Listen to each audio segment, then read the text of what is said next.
know what amazes me about God?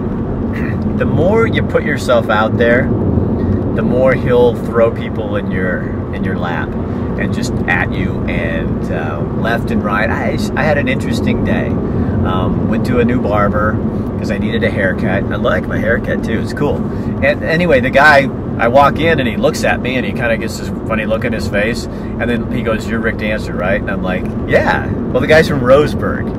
And what's cool is he's friends with a bunch of people that I'm friends with in Eugene. And we had a lot of common friends. And so we just talked about that for the whole time. And then later I get a call from a young man whose mother died, and he's only 23. And, you know, we're going to meet and talk and just do life.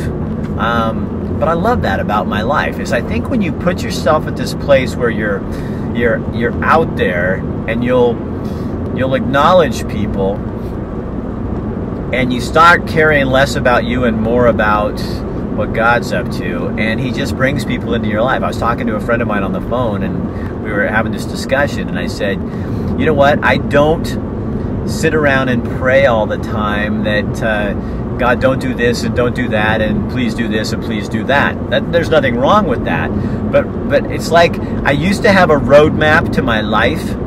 And I'd say, okay, God, let's go to Troutdale. God, I think, would go, well, okay, that's not really where I wanted you to go, Rick, but we can go to Troutdale.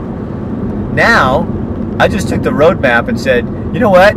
You're like the greatest tour guide ever, God. Here, you take the map. I don't want it anymore. You take me on adventures that I would never ask to go on, like cancer.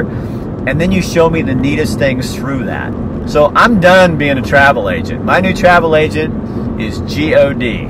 And he takes me to some of the most amazing places and throws people in my life left and right. And it is fantastic.